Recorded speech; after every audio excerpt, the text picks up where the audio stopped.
Hi friends, welcome to my channel. Subhadra Gautam అహల్యతో రేపు మా పెళ్లి రోజు గుడికి వెళ్ళడానికి రెడీగా ఉండండి అని చెప్పగానే వాళ్ళిద్దరూ తల ఊపుతూ ఉంటారు. ఇక 2 అడుగులు వేసిన సుభద్ర ఇంద్ర చెప్పిన కార్యానికి సంబంధించిన ఏర్పాట్లన్నీ గౌతమ్, రేపు మీ నాన్నగారు కార్యాన్ని పూర్తి చేస్తారు అని గౌతమ్తో సుభద్ర చెప్పగానే మరి నానమ్మ అని అంటాడు గౌతమ్. నేను చూసుకుంటాను, మంచి పని ఎప్పుడూ మానేయకూడదు అని చెప్పి అక్కడి నుండి సుభద్ర వెళ్ళిపోబోతూ ఉంటుంది. గుమ్మం బయటే నిలబడి అతిథి ఈ మాటలన్నీ విని, ఇన్నాళ్ళు అత్తయ్య ఏది కావాలన్నా నా దగ్గరికే వచ్చేది, ఇప్పుడు కొత్త కోడలు అంటూ కొత్త కోడల దగ్గరికి వెళ్తుందా, చెప్తా అని మనసులో అనుకుంటూ ఉంటుంది. గౌతమ్ అహల్య ఇద్దరు గుడికి వెళ్తారు. అక్కడ తాయారమ్మ పిండ ప్రధానానికి కావలసిన అన్ని ఏర్పాట్లు పూర్తి చేస్తారు. స్వామీజీ రాగానే అహల్య భయంగానే మామయ్య వస్తారా, నాకు చాలా టెన్షన్గా ఉంది అని అంటుండగా, ఏం పర్లేదమ్మా, ఖచ్చితంగా బంగారాజు వస్తాడు అని స్వామీజీ ధైర్యం ఇస్తూ ఉంటాడు. అప్పుడే బంగారాజు కూడా వస్తూ ఉంటాడు. స్వామీజీ ఇలా చెప్తూ ఉంటాడు. అదిగో బంగారాజు కూడా వస్తున్నాడు అనగానే అహల్య అటు ఇటు చూస్తూ ఎక్కడా అని అడుగుతూ ఉంటుంది. వెనక్కి తిరగొద్దమ్మా, నీ వెనకాల నుంచే వస్తున్నాడు అనగానే కొంగుని తలపై కప్పుకుంటుంది అహల్య. బంగారాజు కంగారుగా స్వామీజీ దగ్గరికి వచ్చి, పిండ ప్రధాన కార్యక్రమానికి బేరాన్ని నాతో మాట్లాడుకున్నారు కదా, వీళ్ళెవరు, మరి ఇక్కడికి ఎందుకు వచ్చారు అని బంగారాజు అనుమానంగా అడుగుతుండగా, లేదు, వాళ్ళు కూడా ఈ కార్యక్రమం తర్వాత ఇటువంటి కార్యక్రమాన్ని జరిపించడానికి ఇక్కడికి వచ్చారు అని స్వామీజీ అబద్ధం చెప్పేస్తాడు. అయ్యో, వాళ్ళకెవరు పోయారు అని అడుగుతుంటాడు బంగారాజు. వాళ్ళకి బాగా కావలసిన వాళ్ళు పోయారు అని అంటూ ఉంటాడు స్వామీజీ. అప్పటికే అహల్య కళ్ళలో నీళ్లు తిరుగుతూ ఉంటాయి. ఇంకా బంగారాజు ఇలా అంటుంటాడు, అవును, మనుషులకు ఇష్టమైన వాళ్ళని, బాగా కావలసిన వాళ్ళనే పైకి తీసుకెళ్ళిపోతారు. అందుకే మా అమ్మ అంటే నాకు చాలా ఇష్టం, కానీ ఎప్పుడు పైకి చెప్పేవాడిని కాదు. ఎప్పుడైనా కూడా నేను ఆ విషయాన్ని పైకి చెప్పేస్తే ఆ దేవుడు మా అమ్మని తీసుకువెళ్ళిపోతాడని భయంగా అనిపించేది. అందుకే ఆ మాటని ఎప్పుడూ బయట పెట్టలేదు అని బంగారాజు అంటూ ఉండగా అహల్య ఏడుస్తూ ఉంటుంది. బంగారాజు వాళ్ళ అమ్మతో గడిపిన జ్ఞాపకాలన్నీ గుర్తు తెచ్చుకుంటూ ఉంటాడు. ఇక అహల్య గౌతమ్లని, మీరు ఇక్కడ నుండి కదులుతారా, నేను కార్యక్రమాన్ని పూర్తి చేయాలి అనగానే అలాగే అంటూ వాళ్ళు అక్కడ నుండి పక్కకి తప్పుకుంటారు. బంగారాజుతో పిండ ప్రధాన కార్యక్రమాన్ని పూర్తి జరిపిస్తూ ఉంటాడు. పూజ పూర్తయ్యాక తాయారు ఆత్మశాంతి సిద్ధిరస్తు అని స్వామీజీ అనగానే అహల్య గౌతమ్ షాక్ అవుతారు, టెన్షన్ పడుతూ ఉంటారు. ఇక ఇలా అంటూ ఉంటాడు బంగారాజు, మా అమ్మ పేరుని మధ్యలో ఎందుకు తీసుకొచ్చారు అనగానే, అది మీ అమ్మ పేరు కాదు, మంత్రాల్లో ఒక మంత్రం అంతే అనగానే, అవునా అని అంటూ ఉంటాడు.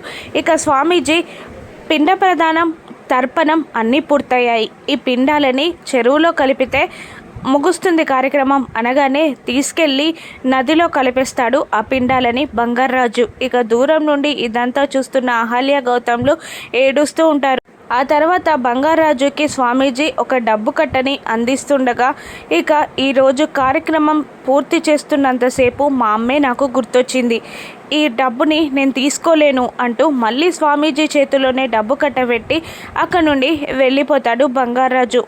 ఇదంతా గమనిస్తున్న అహల్య, తల్లి కర్మకాండల గుచ్చి కొడుక్కి తెలియకుండా తల్లికి పిండ ప్రధాన కార్యక్రమాన్ని జరిపించాను అని ఏడుస్తూ ఉంటుంది. ఇక మళ్ళీ ఇంద్ర పిండ ప్రధానానికి సంబంధించిన ఏర్పాట్లు రెడీ చేస్తూ ఉంటారు గౌతమ్, అహల్య. అక్కడ ఇంద్ర ఫోటోని పెట్టి స్వామీజీ అన్ని ఏర్పాట్లు పూర్తి చేస్తూ ఉంటారు. మరోవైపు సుభద్ర, అర్జున్ ప్రసాద్ రెడీ అయి అనామిక, శ్రావ్య అంటూ అందరినీ పిలుస్తారు. ఇక అందరూ రావడంతో కిందికి వచ్చి కుబేరాతో, అత్తమ్మకి కరెక్ట్గా టైంకి టిఫిన్ పెట్టు, ఆ తర్వాత ట్యాబ్లెట్స్ గుర్తు చేయి అని అంటూ బయటికి రాగానే భానుమతి వాళ్ళకి ఎదురుగా నిలబడుతుంది. వెనకాలే అతిథి కూడా ఉంటుంది. అత్తయ్యగారు మీరు అని అంటూ ఉండగా, నేను మీతో పాటు గుడికి వస్తా అని భానుమతి అంటుంటుంది. అది కాదమ్మా, నిన్న రానన్నావు కదా అని అంటూ ఉంటాడు అర్జున్. నిన్న రానన్నాను, ఇవాళ రావాలి అనిపిస్తుంది, నీకేమైనా ప్రాబ్లమా నేను వస్తే అని భానుమతి అంటూ ఉంటుంది. నాకేం ప్రాబ్లం అమ్మా అని అర్జున్ అంటూ ఉండగా, అత్తయ్య గారు కరెక్ట్గా టైంకి ట్యాబ్లెట్స్ వేసుకోవాలి కదా అని అంటూ ఉంటుంది సుభద్ర. ఇదిగో తెచ్చుకున్నా అని టాబ్లెట్స్ బాక్స్ని చూపిస్తుంది భానుమతి.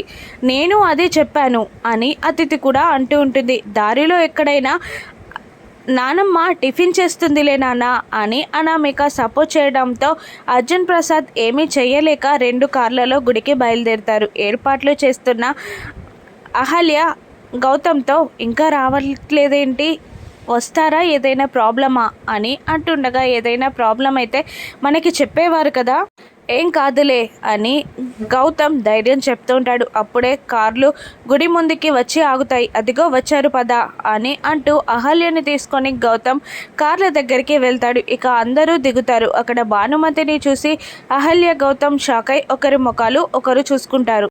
భానుమతి గౌతమ్ దగ్గరికి వచ్చి అన్ని ఏర్పాట్లు చేసావా అని డబుల్ మీనింగ్లో మాట్లాడడంతో షాక్ అవుతాడు గౌతమ్. అదే ఈరోజు పెళ్లి రోజు కదా, పూజకి అన్ని ఏర్పాట్లు చేశావా అని అంటుండగా, చేశాను అని అంటుంటాడు గౌతమ్. అందరూ గుళ్ళోకి నడుస్తూ ఉండగా, ఇప్పుడు ఎలా అండి అని అహల్య గౌతమ్తో అడుగుతుండగా, వాళ్ళు వస్తారని నేను మాత్రం ఎక్స్పెక్ట్ చేశానా అని అంటూ స్వామీజీ దగ్గరికి పరిగెడతారు ఇద్దరు. స్వామీజీకి విషయం చెప్పగానే, ఇప్పుడు ఎలా బాబు అని అంటూ ఉంటాడు స్వామీజీ. అప్పుడు ఒక ఐడియాని గౌతమ్ అహల్యకి వివరించగానే అలాగే అని ఒప్పుకుంటుంది అహల్య. పంతులు గారికి కూడా ఐడియాని వివరించి అక్కడి నుండి బయటికి వెళ్తూ ఉంటారు గౌతమ్ అహల్య. ఇక అతిథి గౌతమ్ రావట్లేదని గమనించి, గౌతమ్ ఎక్కడ, నేను గౌతమ్ని తీసుకొస్తాను, మీరందరూ పదండి అని అంటూ గౌతమ్ని వెతుక్కుంటూ వస్తూ ఉంటుంది అతిథి. ఒక చోట అతిథి వెతుకుతూ ఉండగా భుజం మీద చెయ్యి వేస్తాడు గౌతమ్.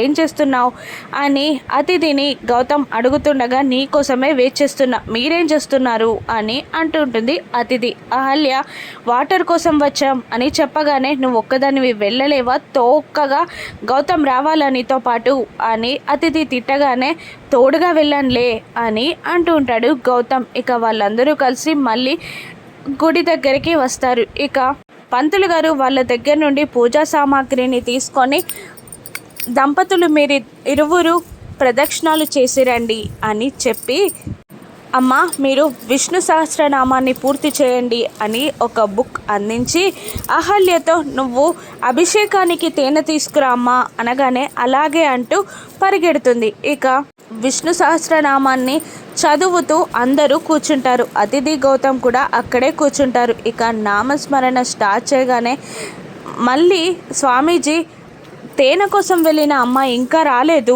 అని గౌతమ్కి చెప్పగానే, నేను తీసుకొస్తాను అంటూ గౌతమ్ కూడా పైకి లేస్తాడు. ప్రదక్షిణలు చేస్తున్న సుభద్ర అర్జున్ల దగ్గరికి అహల్య వెళ్ళి, మీరు చేయమన్న ఏర్పాట్లు చేశాను, పూర్తిగా అయిపోయాయి, మీరు రండి, ఆ పూజ పూర్తయ్యే వరకు గంట పడుతుంది, ఆలోపు ఈ కార్యక్రమం ఒడ్డెక్కుతుంది అని అహల్య అనగానే అలాగే అంటూ పరుగున సుభద్ర, అర్జున్, అహల్య, ఇంద్ర కర్మకాండ దగ్గరికి వస్తారు. ఇక అతిథి ఏదో డౌట్ పడుతూ గౌతమ్ అహల్యని వెతకడానికి అక్కడి నుండి వస్తూ ఉంటుంది.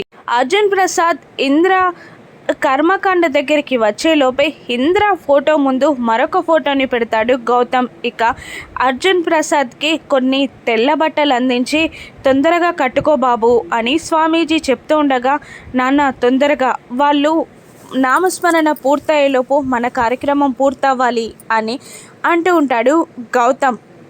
చావులో కూడా ప్రశాంతత ఇవ్వనివ్వరా, చూస్తే ఏమవుతుంది, తిడుతుంది అంతే కదా అని అంటూ ఆ తెల్ల బట్టలని తీసుకొని మార్చుకోవడానికి వెళ్ళిపోతాడు అర్జున్. అతిథి అక్కడ అహల్య, గౌతమ్, అర్జున్ ప్రసాద్, సుభద్రలని చూసి, ఇదన్నమాట సంగతి అని అనుకుంటూ ఉంటుంది. ప్రశాంతంగా ఇంద్ర పిండ ప్రధాన కార్యక్రమాన్ని అతిథి జరగనిస్తుందా, భానుమతి అడ్డుపడుతుందా, చనిపోయింది ఇంద్ర అన్న విషయం బయటపడుతుందా, రాను ఎపిసోడ్స్లో చూద్దాం. Thank you for watching.